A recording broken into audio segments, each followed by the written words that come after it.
So guys, kalau korang rasa monitor 34 inci ni besar sangat, tak apa.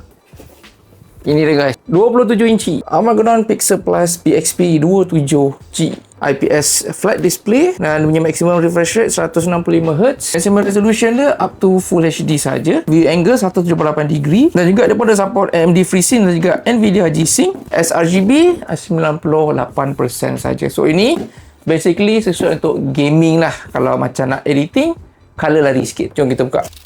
Ini dia punya stand, kabel, power supply socket. Ini dia punya monitor.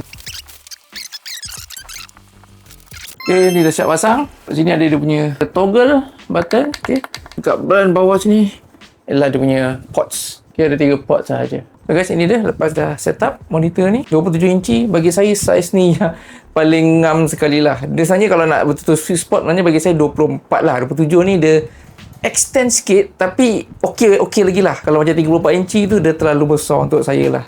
Tapi 27 inci ni just nice. Okay, Full HD dan dia punya refresh rate korang boleh go up to 120Hz refresh rate. Jadi guys, itu dia Armageddon Pixel Plus PXP 27G. Kalau korang berkenan dapatkan monitor ni, boleh dapatkan sekarang.